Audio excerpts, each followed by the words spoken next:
Me llamo Aurora Medina y tengo 78 años. Vivo sola desde hace más de 3 décadas. Desde que mi esposo Julián murió de forma repentina una mañana de invierno, mientras tomábamos café en el pequeño patio de nuestra casa, aquella que construimos con nuestras propias manos cuando todavía creíamos que el mundo nos pertenecía. Desde entonces, los días se han vuelto largos, y el silencio de las paredes parece hablarme más que cualquier voz humana. Mi apartamento actual es modesto, de esos que llaman funcionales, aunque a mí nunca me ha funcionado para otra cosa que para dormir, leer y pintar. Es un 3er piso sin ascensor, en una calle vieja del centro, con un balcón diminuto donde crecen, milagrosamente, unas begonias que se resisten a morir, igual que yo.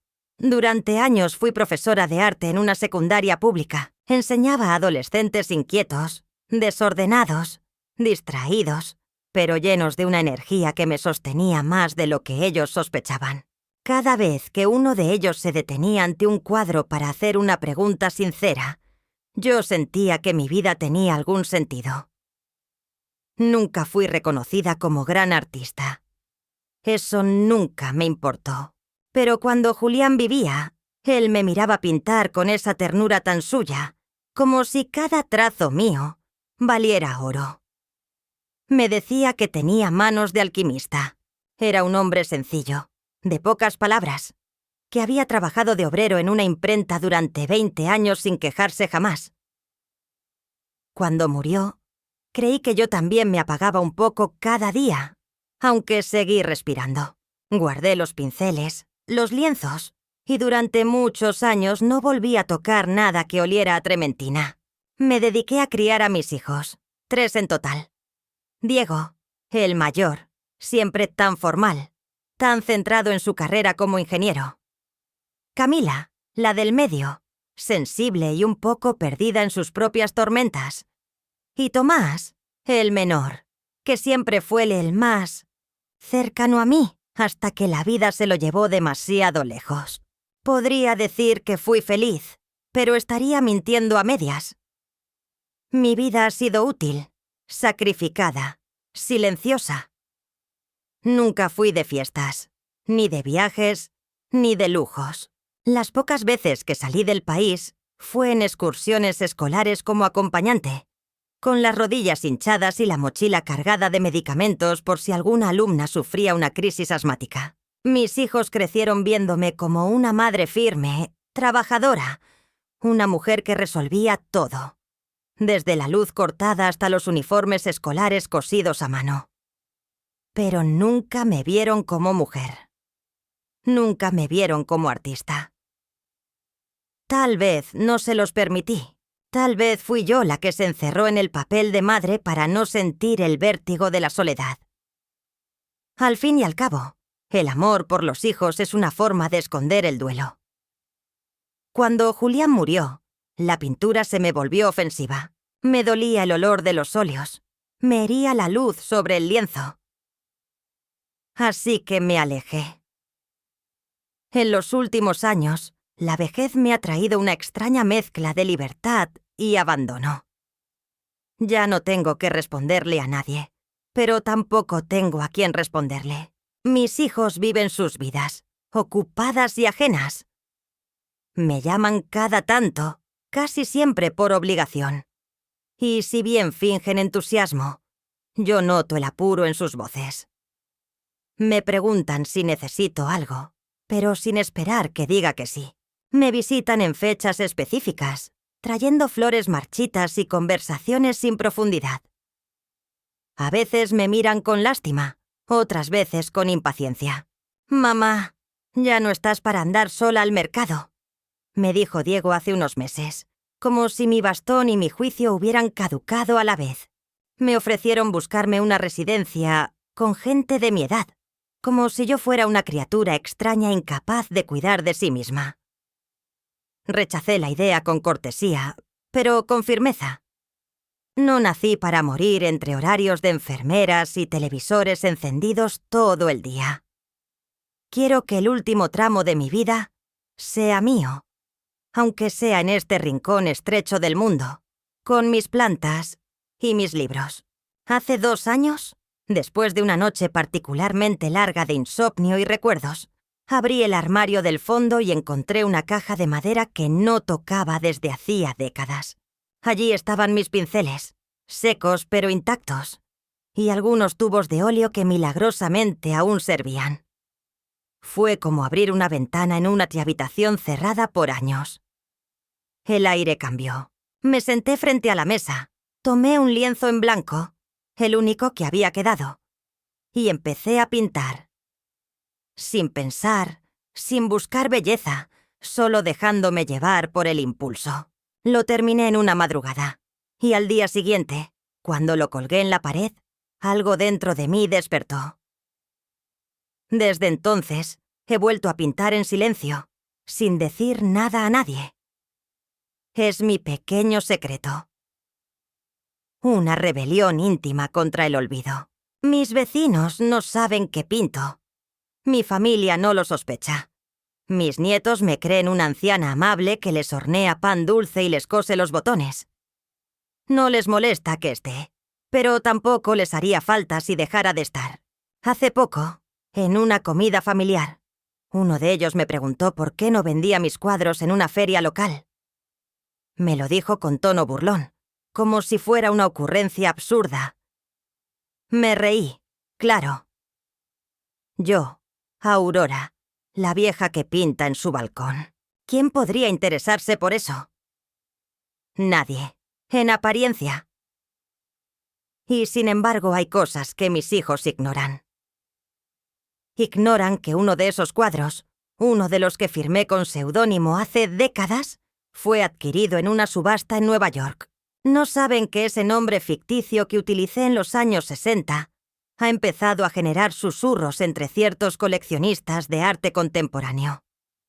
Y tampoco saben que una de mis obras más recientes fue vendida, hace apenas unos meses, en Sotheby's. Sí, Sotheby's. La casa de subastas donde uno solo entra si tiene nombre, historia o talento. Yo tengo los 3, pero nunca los mostré al mismo tiempo. No se lo he contado a nadie. ¿Para qué? Ellos no lo entenderían. Pensarían que estoy delirando, que confundo recuerdos. Creen que porque tengo arrugas y uso bastón, ya no tengo ambiciones ni secretos. Pero la verdad es otra. Yo he sido pobre, sí. He sido invisible, también. Pero nunca he dejado de ser lo que siempre fui. Una mujer con fuego en las manos. Aunque a ellos les cueste ver las cenizas que todavía arden en mis dedos. Y es que a veces la vida guarda su mejor pincelada para el final del cuadro. Y yo apenas estoy empezando a trazar la mía. Fue durante el cumpleaños de mi hijo Diego cuando todo se rompió. No con un grito, ni con una discusión abierta, sino con esa sutileza cruel que solo quienes más te conocen saben aplicar. Me habían invitado con cierta insistencia que yo, en su momento, quise interpretar como afecto, aunque algo en el tono de voz de Camila, cuando me llamó para recordarme la hora de la cena, sonaba más a protocolo que a deseo real de verme. No olvides llegar temprano, mamá. Diego odia que empiecen tarde las cosas. Dijo como quien marca una cita médica más que un encuentro familiar. Llegué con media hora de anticipación, como siempre lo hacía, con un pequeño regalo envuelto en papel dorado. Una edición antigua de Neruda que encontré en una librería de segunda mano, sabiendo cuánto le gustaba leer de joven. Y una bandeja de 1800 empanadas hechas por mí misma, de esas que le encantaban a los niños cuando eran pequeños, con pasas, carne picada a mano y el doblez marcado con un tenedor de puntas cortas que todavía conservo desde mi casamiento. Nadie me abrió la puerta. Tuve que tocar el timbre 2 veces hasta que apareció Lucía, la esposa de Diego, con el celular en la mano y una sonrisa fugaz que desapareció antes de que pudiera decir «Hola». Me saludó con un beso al aire y ni siquiera miró la bandeja que llevaba en las manos. «Ah, genial. Empanadas», murmuró sin entusiasmo, mientras se giraba para seguir hablando por WhatsApp. Entré despacio, dejando el regalo sobre una repisa repleta de adornos grises y dorados, todos idénticos, todos fríos. La casa era amplia, moderna, impersonal. Un lugar sin historia. Me pregunté en qué momento Diego dejó de soñar con tener una biblioteca para pasar a querer una pared de piedra blanca con televisión incrustada. Saludé a mis nietos que estaban pegados a sus pantallas y a Tomás, que llegó poco después, con su camisa arrugada y su risa forzada. Camila no pudo venir. Está complicada con lo del taller de cerámica, dijo Lucía mientras me indicaba una silla en la cabecera de la mesa secundaria, la que usualmente se usa para dejar las bandejas de comida. Me senté sin decir nada. Nadie protestó. Durante la cena, la conversación giró en torno a las inversiones de Diego, los proyectos de Lucía, el último colegio privado que evaluaban para inscribir al mayor de mis nietos. Yo comía en silencio, sonriendo cuando alguien decía algo gracioso. Asentía cuando preguntaban por mi salud, lo cual ocurrió solo una vez. Y agradecí con un gesto la copa de vino que me sirvió el esposo de Camila, a quien apenas conozco. Hasta que en un momento, sin previo aviso, surgió el tema de los cuadros. Fue Tomás, el más informal, el que soltó: «¿Mamá está pintando otra vez?». Lo dijo con un tono burlón, como si hablara de una vieja que ha empezado a hacer yoga o a usar TikTok. Todos rieron. Yo también, pero la risa me salió torcida. «¿En serio?», dijo Lucía clavando los ojos en mí. «¿Y qué pintas, Aurora? ¿Gatitos? ¿Paisajes de abuelita?». Quise contestar que estaba trabajando una serie abstracta sobre la luz de la tarde, inspirada en los últimos poemas de mi marido, pero me callé. No me hubieran entendido. Me limité a encogerme de hombros. «Pinto lo que me sale». «¡Qué bien!», exclamó ella, girándose hacia Diego con esa mueca de falsa complicidad. «Quizá podamos colgar uno en el baño de visitas». «No. Así la gente sabe que su suegra es artista». El comentario se perdió entre carcajadas. Me ardieron los ojos, no por el desprecio, sino por la tristeza. No me dolía que no admiraran lo que hacía. Me dolía que lo trivializaran, que me redujeran a una caricatura de mí misma, como si mis días fueran un juego, un pasatiempo, algo que se tolera en los viejos porque ya no se espera nada de ellos. Después de los postres, que llegaron sin que nadie mencionara las empanadas que traje, alguien preguntó por los planes para mi futuro. Fue Diego, en voz alta, como si hablara de una responsabilidad que se pasa de mano en mano. «Mamá, estuve hablando con Lucía y creemos que sería buena idea empezar a ver opciones más cómodas para vos. Algo sin escaleras, con asistencia». Lo dijo sin mirarme. Hay un complejo para mayores en la costa, muy tranquilo. Tiene actividades, gente de tu edad. Sería ideal. Lucía asintió como si ya lo hubieran decidido.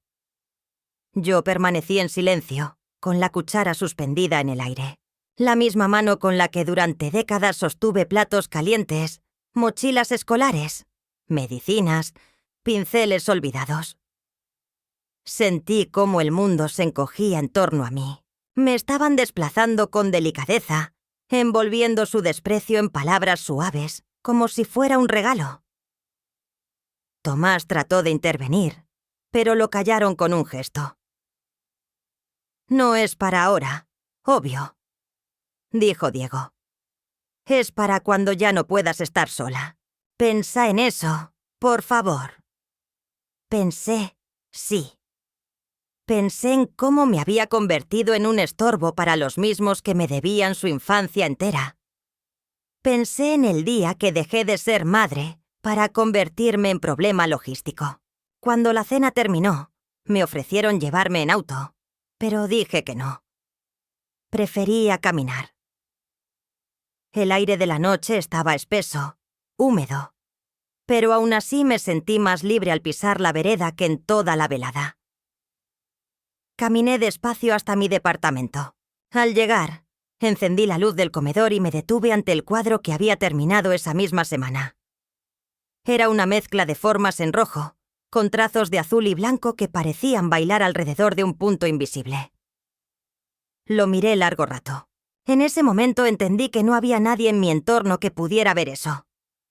Que yo estaba sola, sí, pero también a salvo de la ignorancia de los míos. Me senté en mi sillón de siempre, tomé un cuaderno y escribí una lista de cosas que no iba a permitir nunca más.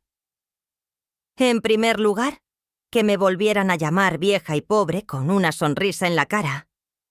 No lo dijeron con esas palabras, pero lo dijeron con la risa, con el tono, con la forma en que desviaron la vista cuando mencioné el arte. En segundo lugar, que alguien decidiera por mí. En tercer lugar, que me robaran el fuego que apenas comenzaba a recuperar. Esa noche no dormí. Abrí el armario donde guardaba una caja negra con sobres importantes. Allí estaba la carta que recibí hacía algunos meses, firmada por un tal Monsieur Lefebvre, curador de una pequeña pero prestigiosa galería en París. Decía que una obra firmada por A. Medin, mi seudónimo juvenil, había sido comprada en subasta privada por un coleccionista que luego la consignó en Sotheby's. La carta traía una oferta. Querían adquirir otra pieza mía, si es que yo seguía trabajando. Me habían encontrado a través de un rastro difuso de exposiciones olvidadas, catálogos viejos y firmas parecidas. La respuesta estaba sin enviar, porque no me había atrevido. Pero esa noche, al volver de la cena, tomé una hoja nueva y escribí con letra firme. Acepto. Estoy lista para ser vista. Por fin. La pluma temblaba en mi mano, pero no por el Parkinson que mis hijos sospechan que tengo. Temblaba por la emoción. Porque en el mismo día que me dijeron vieja y pobre, entendí que ya no tenía nada que perder. Que la rabia que me provocaba su burla era la chispa que necesitaba para encender otra vez el fuego. No necesito su aprobación. No necesito su compasión. Lo único que necesito es el silencio de mi casa, la luz de la mañana entrando por la ventana y el espacio suficiente para que mi alma, al fin, pinte sin pedir permiso. A partir de aquella noche, algo se reacomodó dentro de mí. No fue una explosión, ni una furia repentina, sino más bien el lento deslizamiento de una verdad que había estado oculta debajo de los gestos rutinarios, de las sonrisas forzadas, de las palabras que se dicen por costumbre y no por afecto. Empecé a ver todo con otros ojos. Los mensajes de mis hijos, antes breves pero soportables, ahora me parecían informes impersonales.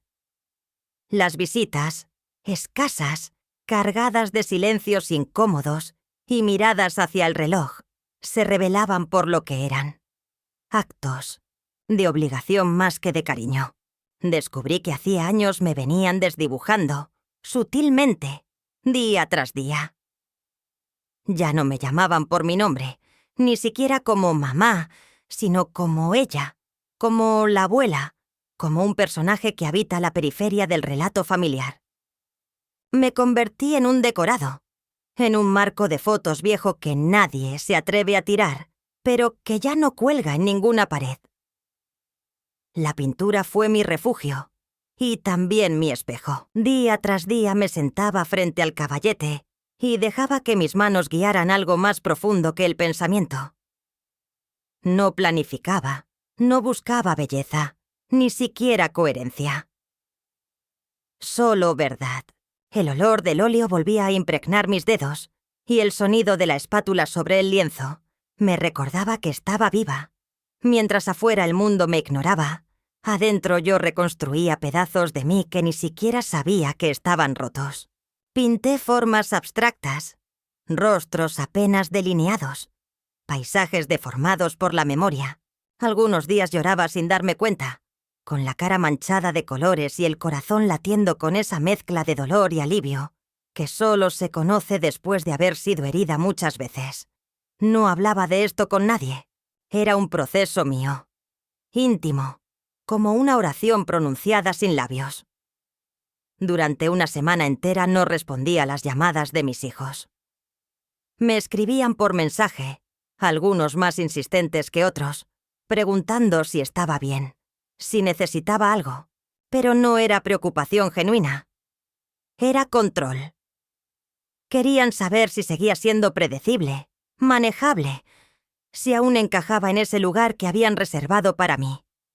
La madre callada, útil, disponible.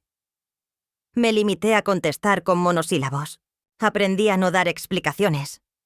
Descubrí que el silencio era una forma de resistencia. Mientras tanto, empecé a desordenar mi archivo personal. Documentos, papeles, cartas antiguas, recibos, certificados. Lo hice con una calma quirúrgica. Tenía la necesidad urgente de poner mis cosas en orden, no por miedo a la muerte, sino por respeto a mi historia. Quería que quedara un registro, que si alguna vez alguien se atrevía a mirar más allá del retrato que ellos habían armado de mí, encontrara la verdad. Una tarde, mientras organizaba esos papeles, encontré una carpeta negra con el sello de una galería de arte. Me temblaron las manos al abrirla. Era de los años 70, de cuando todavía me atrevía a enviar obras a concursos bajo el seudónimo Medina. Allí estaba una carta amarillenta de aceptación. Una fotografía de una exposición grupal en la que mi obra había sido colgada junto a artistas hoy considerados referentes. Y una pequeña nota escrita a mano por el curador. Su trazo tiene una rabia. Delicada, casi poética. No abandone. Esa frase, que en su momento no valoré por completo, ahora me atravesaba como un susurro venido del pasado.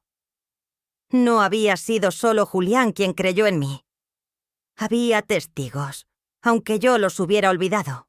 Fui a la caja de seguridad del banco y retiré un sobre que no había abierto desde hacía más de una década. Dentro había un cheque, fruto de una venta en subasta que se había concretado sin que yo siquiera lo supiera. Lo había depositado un agente con quien trabajé brevemente en los años 80, que vendió una pieza mía sin identificarme por nombre, solo por firma. Guardé ese dinero como quien guarda una reliquia, sin tocarlo, sin nombrarlo, como si no me perteneciera. Pero ahora, al verlo, entendí que no era solo dinero. Era una prueba. Una prueba de que yo había sido artista, de que alguien había visto valor en lo que salía de mis manos. Ese mismo día pedí cita con un abogado que me recomendó una antigua colega. No para hacer testamento, sino para redefinir mi estructura legal. Empecé a transferir mis activos, por modestos que fueran, a una cuenta a mi nombre, sin herederos designados. Suspendí los poderes notariales que había otorgado por comodidad en el pasado. Cancelé las autorizaciones de Diego sobre mis cuentas. El abogado me miró con respeto, no con condescendencia.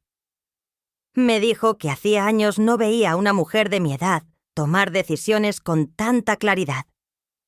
Los días siguientes fueron de una extraña euforia. Me sentía liviana, empoderada, secreta. Caminaba por las calles como si escondiera un diamante bajo el abrigo. Volví a contactar al curador francés. Le escribí una carta extensa, honesta, explicando quién era, qué había sido de mi vida, y cómo mi obra había sobrevivido incluso cuando yo había estado a punto de desaparecer. Le adjunté fotos recientes de mis cuadros, tomadas con mi viejo celular, sin filtros ni retoques. Me respondió en menos de una semana. Me dijo que mi estilo había madurado, que mi trazo era más libre, más brutal, más auténtico. Me ofreció una exposición online, con posibilidad de presentar 3 piezas en una galería física en Bruselas. todo bajo mi nombre verdadero. No lo pensé demasiado. Acepté. La noticia me estremeció, no por la oportunidad, sino porque confirmaba algo que yo ya intuía. No era tarde. Para muchas cosas, sí, claro.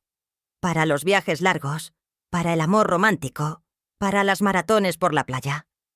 Pero no para decir mi verdad. No para dejar una huella. Empecé a pintar con más intensidad, con más propósito. Cambié la disposición de los muebles en mi pequeño salón. Dejé los pinceles a mano. Organicé los colores por gama. Empecé a levantarme con ganas. La comida volvió a tener sabor. La música me hacía compañía. Incluso el dolor de rodillas, que antes era una condena, ahora era un recordatorio de que seguía estando aquí. Una tarde, sin previo aviso, apareció Tomás en mi casa. Traía una bolsa con pan y un ramo de flores. No era habitual en él. Me abrazó con fuerza, y por un momento pensé que quizá, solo quizá, aún había un hilo que no se había roto del todo. Se quedó a tomar té. Hablamos poco. Me preguntó si estaba bien, si necesitaba algo. Le dije que no. Hablamos de su trabajo, de los chicos. Antes de irse notó uno de mis cuadros apoyado contra la pared. Se quedó mirándolo un rato. Está bueno, mamá. Hay algo raro. Como dolor, pero con estilo, dijo. Me reí. Era la primera vez en mucho tiempo que alguien describía algo mío sin burlarse. Me sentí vista, aunque solo fuera un poco. Me ofreció llevarlo a su casa, colgarlo en el comedor. Me negué, suavemente. Le dije que aún no estaba terminado. Esa misma noche, Lucía me escribió por mensaje, muy cortante. ¿Qué estás tramando, Aurora? Diego dice que cancelaste el acceso a tus cuentas. ¿Qué está pasando? No respondí. Apagué el teléfono. No era mi deber dar explicaciones. No a ellos. No ahora. Ellos habían tenido años para conocerme, y no lo hicieron. No merecían ser parte del renacimiento. Y yo no necesitaba su validación. Solo necesitaba que me dejaran en paz. Al día siguiente fui a imprimir los contratos que me envió la galería. Caminé despacio por el centro, sintiéndome parte de una vida que ya no esperaba para mí. Compré una bufanda nueva, roja, vibrante. Me pareció que un artista debía vestirse con algún atrevimiento. Pasé por una librería y adquirí un cuaderno nuevo, con tapa dura. Decidí que allí escribiría mis memorias. No para publicarlas, para dejar constancia. Para mí, para quien quiera leerme algún día. En el ascensor de regreso, me miré en el espejo opaco y no me reconocí del todo. Mi pelo blanco, mi piel marcada por los años, mis manos algo temblorosas. Pero los ojos tenían algo que hacía mucho no veía. Una chispa. El inicio de una batalla silenciosa que apenas comenzaba. Era curioso cómo algo tan sencillo como una carta enviada por correo aéreo podía alterar el rumbo de una vida entera. Cuando el sobre llegó, sellado con un timbre extranjero y una caligrafía inclinada y elegante, no lo abrí de inmediato. Lo dejé sobre la mesa del comedor durante horas, casi con temor a confirmar lo que ya intuía. Caminaba a su alrededor. Lo miraba de reojo, como quien teme que el contenido de un papel pueda cambiar lo que una lleva años sosteniendo en equilibrio. Finalmente, al caer la tarde, lo abrí con manos temblorosas y sentí cómo se aflojaba una tensión que no sabía que cargaba desde hacía décadas. La carta confirmaba la exposición. 3 de mis cuadros serían colgados en una galería de Bruselas, junto a obras de artistas contemporáneos que ni en mis mejores años habría soñado conocer. El texto era sobrio, profesional, pero no carente de emoción. Decía: su obra no solo posee una fuerza estética evidente, sino una honestidad que solo se alcanza después de haber vivido mucho. Aquella frase resonó en mí como una absolución. No solo por lo que decía, sino porque la decía alguien que no me conocía, que no tenía ningún motivo para halagarme más allá del valor real de mi trabajo. Cerré la carta y me senté frente al ventanal. Afuera, la ciudad seguía su curso, indiferente. Autos, niños corriendo, vendedores ambulantes, perros callejeros. Yo observaba todo como si fuera un paisaje dentro de un cuadro que aún no había pintado. Sentí una mezcla de alivio y vértigo, porque ese reconocimiento, tan postergado, llegaba en un momento de mi vida en el que ya no esperaba nada. Durante muchos años creí que mi talento había sido un suspiro entre obligaciones. Lo abandoné por cuidar a mis hijos, por acompañar a Julián en sus últimos días, por sostener una casa sin que se notaran las grietas. Pero ahora comprendía que aquello que había reprimido, aquella voz silenciada por la maternidad, por la viudez, por el deber, había seguido viva, esperando su momento. Y había llegado.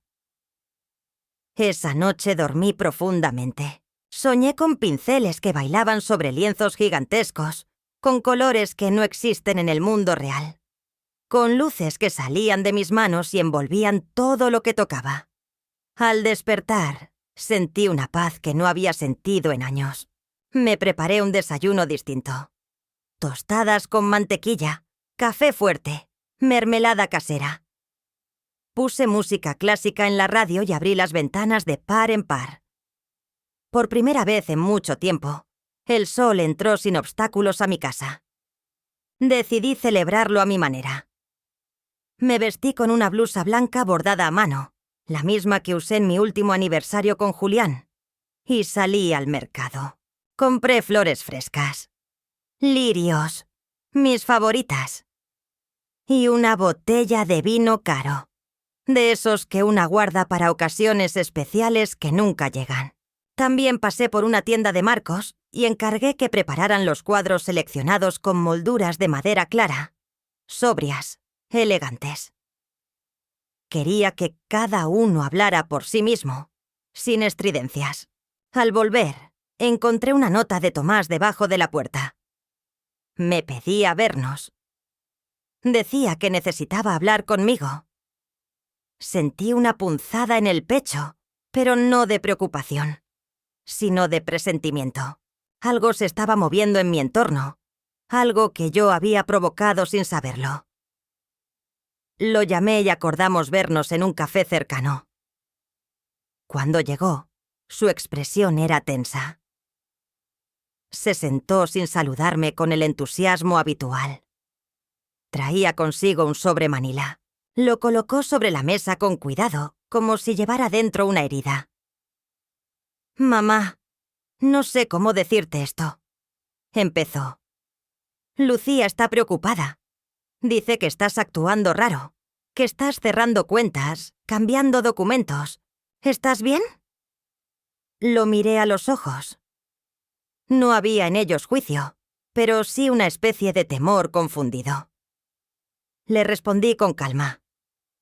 Le dije que sí, que estaba mejor que en años, que por fin estaba haciendo lo que había postergado toda mi vida, que no necesitaba permiso de nadie para vivir con plenitud los años que me quedaban. «Estoy pintando, Tomás, y alguien quiere exponer mis cuadros en Europa.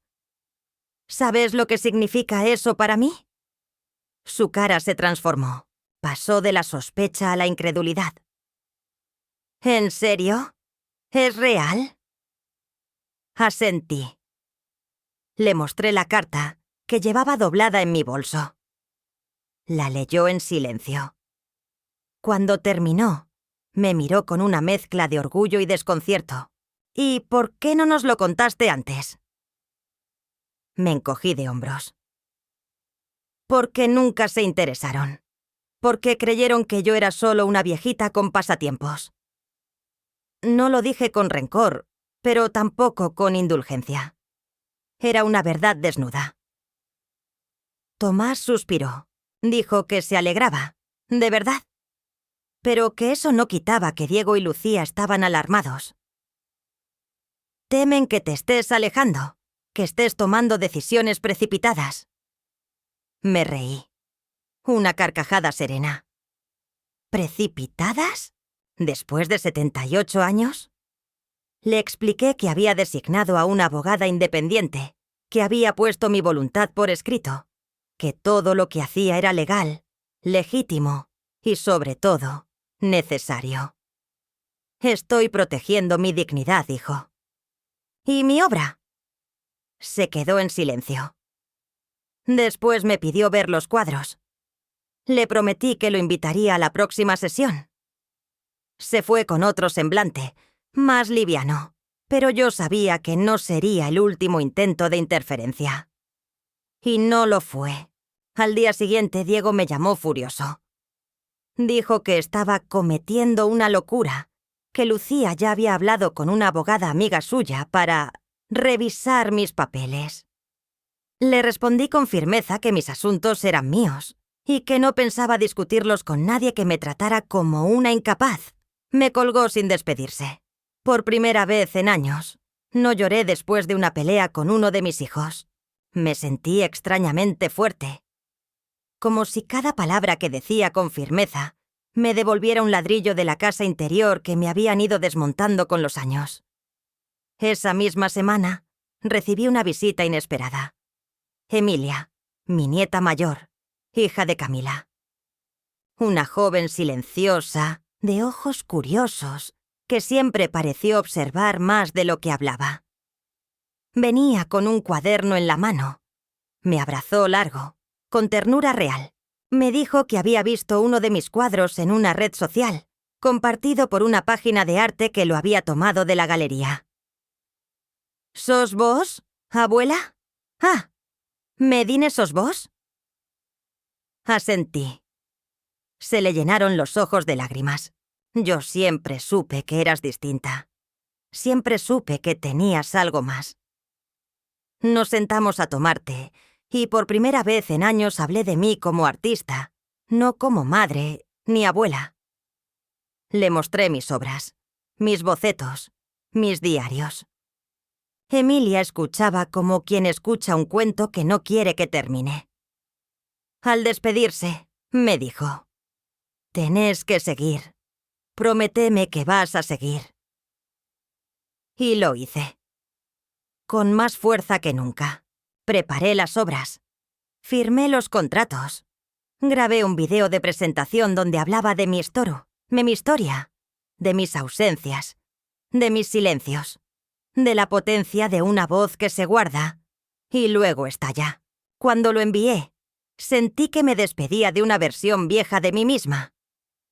No de la anciana, sino de la mujer callada, sumisa, reducida. Esta nueva Aurora no pedía permiso. Creaba. Las semanas pasaron. Mis hijos dejaron de llamar. No sé si fue por enojo o por desconcierto. Yo no los busqué.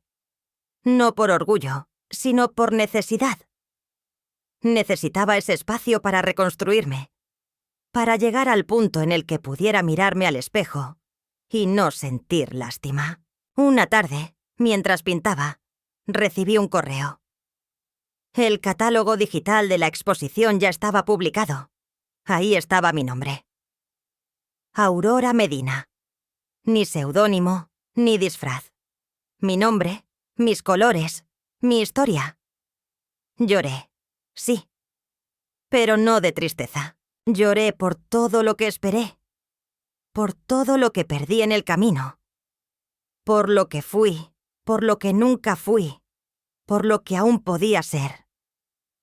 Y por primera vez en mi vida, supe que ese llanto era una victoria. No pasó mucho tiempo después de la publicación del catálogo, cuando el silencio se rompió de golpe. Fue Diego quien llegó primero, sin avisar, como solía hacer en su juventud cuando volvía a casa a deshoras después de estudiar. Esta vez, sin embargo, su visita no tenía el perfume ingenuo de los años universitarios, sino la rigidez de quien viene a imponer un orden. Apareció con un portafolios en la mano, el ceño fruncido y el tono de voz demasiado pausado, como si cada palabra que pronunciaba estuviera medida para evitar una explosión. Entró sin quitarse el abrigo. Miró alrededor como si ya no reconociera el lugar donde había crecido, y se sentó en mi sillón sin preguntar. Yo lo observaba desde la mesa del comedor, donde estaba en plena tarea de firmar una serie de reproducciones que la galería había solicitado. No escondí nada. Lo dejé ver los tubos de óleo, los pinceles extendidos, las telas enrolladas en una esquina. Si venía a reclamarme, que lo hiciera a la vista del fuego que tanto había ignorado. «Mamá», dijo al fin, sin mirarme directamente, «estás cometiendo errores. Lucía y yo hablamos con un especialista en patrimonio y...» Hizo una pausa, sopesando sus palabras. «Hay cosas que deberías consultar. Tememos que te estés exponiendo. Que estés siendo manipulada». Tuve que contener la carcajada que me subía por dentro. No de burla, sino de esa incredulidad que se mezcla con un cansancio antiguo. ¿Manipulada por quién, Diego? ¿Por una galería que me valora más que ustedes? ¿Por una curadora que no me pidió que cocine ni que me calle, sino que pinte y firme con mi nombre? Su incomodidad fue evidente. Reacomodó el portafolios en su regazo y cambió de estrategia. «No es eso. Es que estás tomando decisiones importantes sola. Cuentas, documentos, poderes legales. Hay cosas que debemos revisar. Por tu bien». «Mi bien». Esa frase me dio escalofríos. ¿Cuántas veces había escuchado a lo largo de mi vida esa combinación de palabras convertida en excusa para el sometimiento? Por tu bien me callé cuando Julián decidió no dejarme exponer mi obra en los años 70, porque no era momento para distracciones. Por tu bien trabajé dobles turnos para que mis hijos tuvieran lo que necesitaban. Por su bien me escondí detrás de la cocina, detrás del ahorro, detrás del sacrificio. Ya no más. Me levanté, sin apuro, y caminé hacia él con la carta de la galería en la mano. La extendí como quien ofrece un espejo. «Lila, Lila en voz alta si querés, porque parece que no me crees capaz de tener logros reales». Diego la tomó. La leyó en silencio, sus ojos bajando línea tras línea, hasta que se detuvieron en mi nombre, impreso en negrita al final de la presentación. Aurora Medina, artista. «Esto no cambia las cosas», murmuró. «No podés manejar todo sola». «¿Y por qué no?», pregunté sentándome frente a él. ¿Por qué tengo canas? ¿Por qué camino lento? ¿Por qué vos necesitas seguir creyendo que soy débil para justificar que nunca me escuchaste? La tensión se volvió insoportable. Se levantó bruscamente. «¿Entonces qué? ¿Nos vas a excluir a todos? ¿Es eso? ¿Vas a dejar tu herencia a una galería de Bélgica?» Esa última frase me dolió. No por su contenido, sino por la forma. Hablar de mi vida, de mi obra, de mis decisiones como si fueran una cuenta bancaria. Como si toda mi existencia pudiera reducirse a una sucesión de activos. «No se trata de excluirlos», dije con voz baja pero firme. «Se trata de no entregarme más. A nadie». Diego salió sin despedirse, dejando una estela de desorden emocional que me acompañó durante horas. Pero no lloré, porque ella estaba en otra parte de mi camino. Más sola, quizás, pero más libre que nunca. Esa misma semana recibí una citación, una demanda. Formal. Diego y Lucía habían iniciado un proceso legal para solicitar una revisión de capacidad jurídica. Alegaban que mis decisiones recientes eran incoherentes, que había cambios bruscos en mi conducta, que existía el riesgo de que terceros se aprovecharan de mi vulnerabilidad. Leí el documento sentada en mi escritorio, con una taza de té frío entre las manos. No temblé, no me quebré. Solo sentí la profundidad del abismo que me separaba de los hijos que crié. No era solo un intento de control, era un gesto de negación total de mi autonomía. Me querían callar, anular, archivar. Fui a ver a mi abogada. Una mujer joven, pero de mirada decidida. Leyó los documentos y negó con la cabeza. Esto no va a prosperar si seguimos firmes, pero es un golpe bajo. Me explicó que haría todo lo necesario para frenarlo, para defender mi derecho a disponer de mi vida como yo eligiera. Volví a casa con una mezcla de dolor y determinación. Empecé a escribir. No solo mis memorias, sino cartas. Una para cada hijo. Una para cada nieto. No cartas de reproche, sino de memoria. Cartas que explicaban mi historia, mis decisiones, mi cansancio y también mi esperanza. Cartas donde les decía que los amaba, pero que no estaba dispuesta a dejar que me enterraran en vida. Los medios de comunicación, al enterarse de la exposición en Bruselas y de mi edad, comenzaron a tal interesarse en mi historia. Una periodista cultural vino a entrevistarme. Grabó mi voz, me tomó fotos en mi estudio. Me preguntó por qué había esperado tanto para mostrar mi obra. Porque el mundo no sabe ver a las mujeres mayores como creadoras. Nos quieren como cuidadoras, como abuelas que hornean galletas. Pero yo no soy solo eso. La entrevista se publicó y circuló en redes sociales. Emilia me llamó, entusiasmada. Me dijo que todas sus amigas hablaban de mí, que una profesora en la universidad había compartido mi testimonio en clase. Me dijo: «Abuela, ahora sos leyenda». Y reímos juntas. Pero la paz fue breve. Un día, mientras volvía del supermercado, encontré en la puerta de mi edificio a Lucía. Me esperaba con los brazos cruzados y el gesto tenso. No pidió permiso para subir conmigo. Entró detrás y se sentó sin ser invitada. Me miró con esos ojos fríos que siempre me incomodaron. «Esto tiene que terminar, Aurora. Estás arruinando a tu familia. Estás destruyendo lo que construiste». La miré largo. ¿Qué construí, Lucía? ¿Una familia donde no se me escucha? ¿Un lugar donde no se valora mi vida? Ella se levantó de golpe. «Diego está devastado. Los chicos preguntan por qué la abuela está loca. ¿Es eso lo que querés dejar como recuerdo? Prefiero que piensen que estoy loca por pintar que me recuerden como una sombra sin voz». Se fue con una amenaza velada.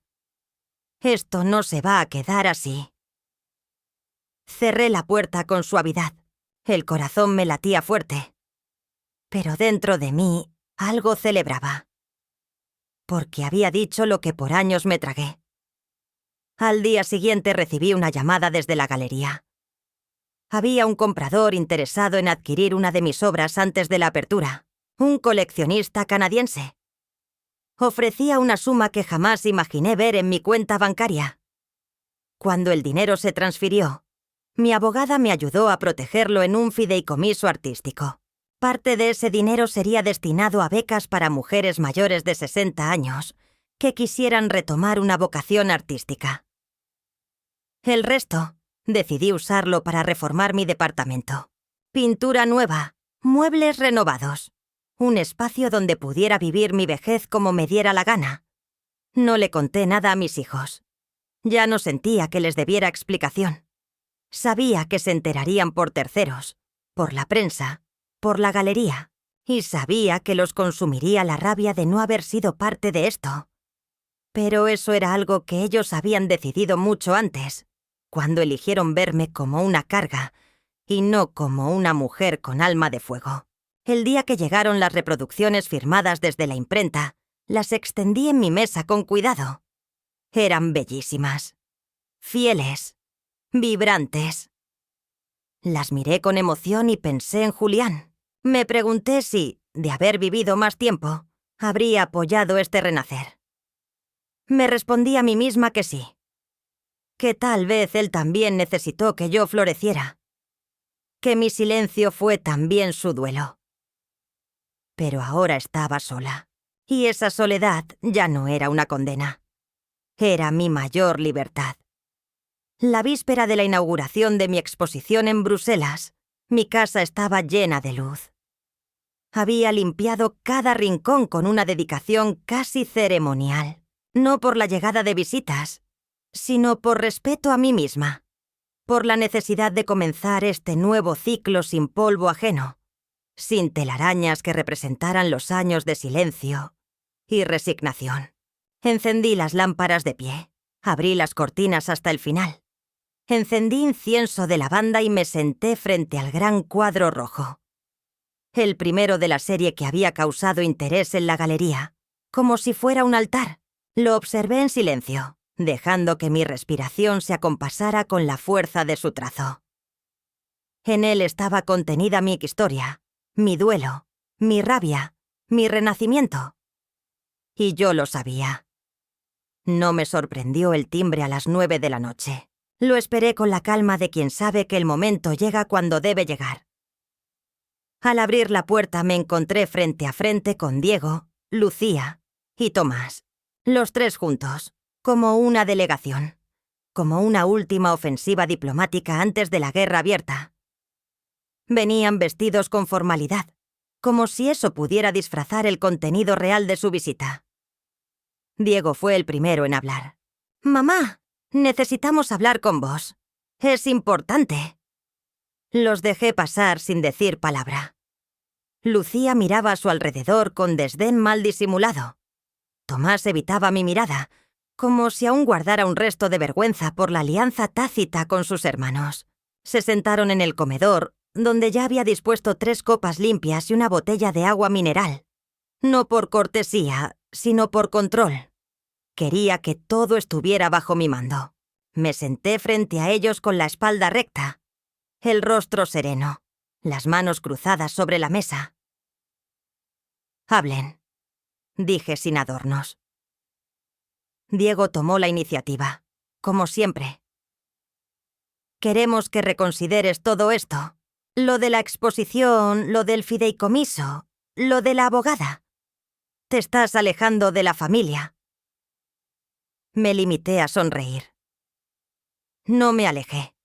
Me echaron hace años, solo que yo no lo había notado. Lucía bufó. «Por favor, Aurora, esto es una locura. Exponer en Europa. Becas para mujeres mayores. Proyectos con galerías internacionales. Tenés casi 80 años». La miré con una ternura que nació no del afecto, sino de la comprensión profunda del vacío que hay en una persona incapaz de imaginar otros destinos posibles para los demás. Y, sin embargo, aquí estoy, viva, lúcida, y a punto de mostrarle al mundo lo que ustedes nunca quisieron ver. Tomás intentó intervenir. «Mamá, no se trata de estar en contra tuyo. Se trata de ayudarte, de protegerte». «¿De protegerme de qué? ¿De la libertad? ¿De tener voz?» Me incliné levemente hacia adelante. Durante años me miraron como si fuera invisible. Me usaron, me callaron, se beneficiaron de mi silencio. Pero eso se acabó. No les debo nada. Diego apretó los puños. «¿Y nosotros? ¿No somos tu familia?» «Ustedes son mi sangre, pero eso no les da derecho sobre mi vida. Ser madre no es ser propiedad de nadie». Lucía se puso de pie, agitada. «Esto es injusto, después de todo lo que hicimos por vos». Me reí, esta vez con una risa limpia, sin ironía. «¿Qué hicieron, Lucía? ¿Mandarme a vivir a una residencia? ¿Firmar papeles sin leerlos? ¿Asegurar mi invalidez para controlar mis bienes?» Se quedó muda. Tomás se levantó también, pero con más calma. «Mamá, por favor, no hagas esto más difícil». Me acerqué al aparador y tomé una carpeta. La extendí sobre la mesa. Aquí están las copias del fideicomiso. Aquí las becas que ya están en proceso. Aquí el contrato con la galería. Y aquí una carta que cada uno de ustedes va a recibir por correo mañana. Porque no quiero que digan que no fui clara. Diego no la abrió. Lucía la tomó sin leerla. Tomás, en cambio, la abrió y empezó a leer en voz baja. Lo vi palidecer. Lo vi cerrar los ojos un segundo. Lo vi tragar saliva. Cuando levantó la vista, tenía lágrimas. «Mamá, ¿de verdad sentiste todo eso todo este tiempo?» Asentí, y lo escribí para no olvidarlo nunca más. Hubo un silencio largo. Nadie se movió. Nadie respiró con soltura. Finalmente fui yo quien habló. «Mañana, mi obra será expuesta en otro continente.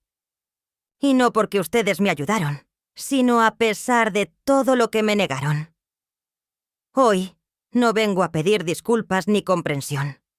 Solo vine a defender mi dignidad, esa que ustedes pisotearon cuando decidieron que estaba mejor callada». Diego bajó la mirada. Lucía agarró su bolso y salió sin despedirse. Tomás se quedó un instante más. Se acercó, me besó en la frente y murmuró: «Perdón». No supe si era sincero, pero no lo rechacé. Era tarde para reparar, pero no para cerrar con respeto.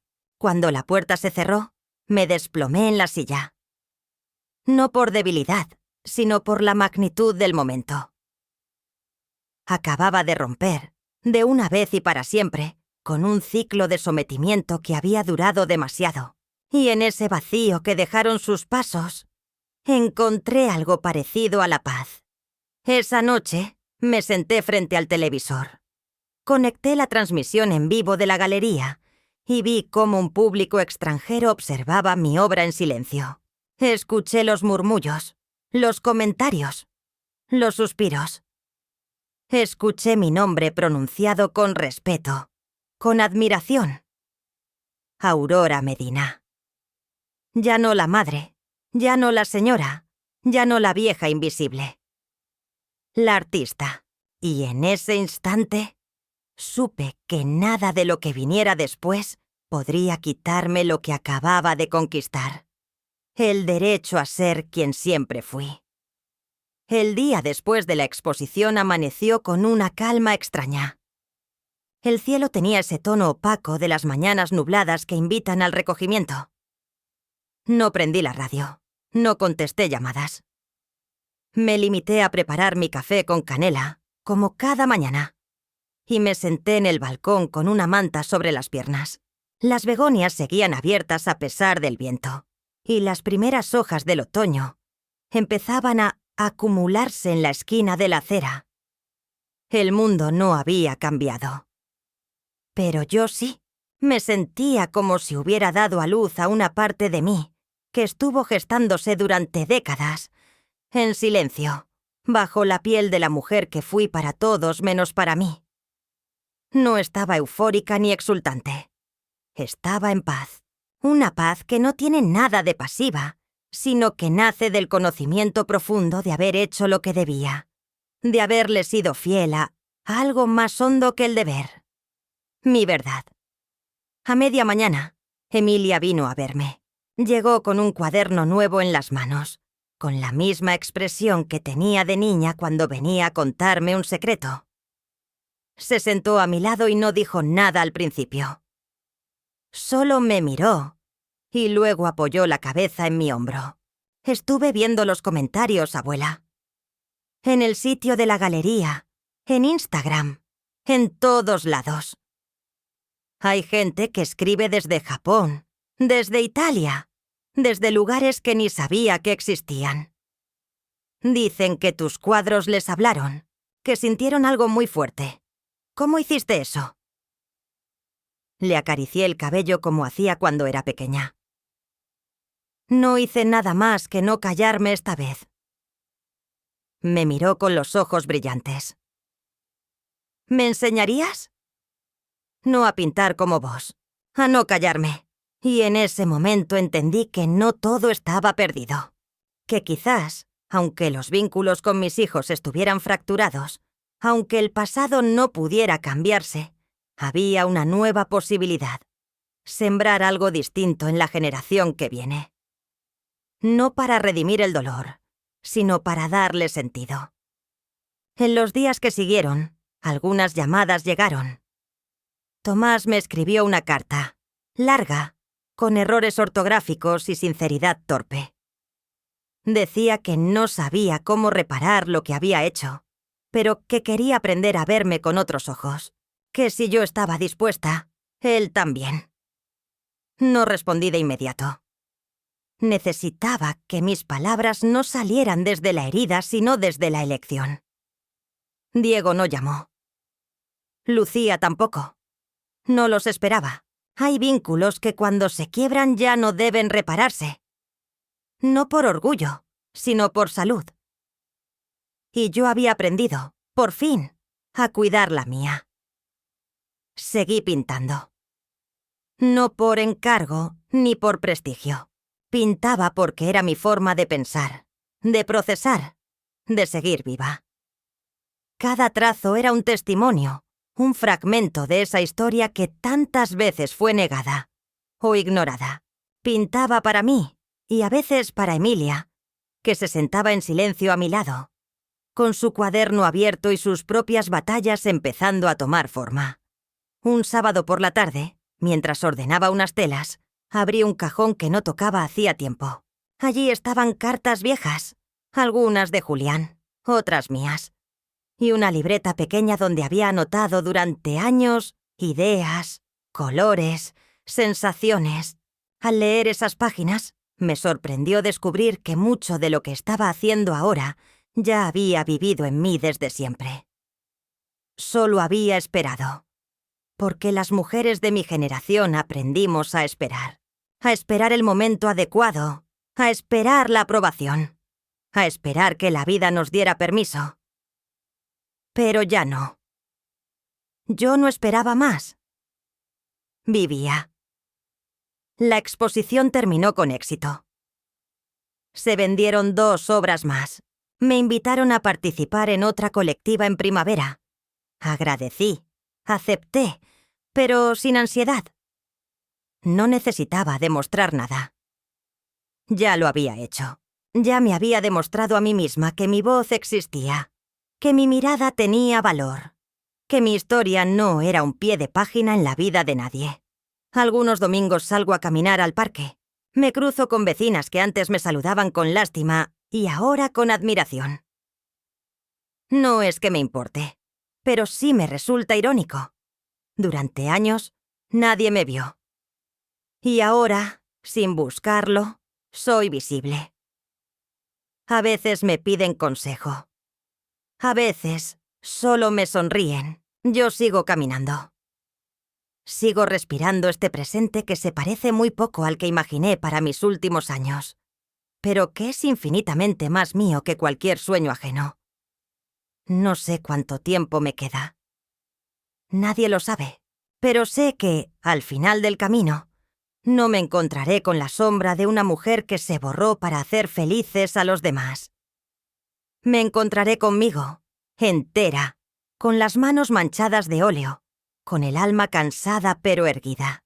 Y si me queda una última palabra por decir, será esta. Valió la pena.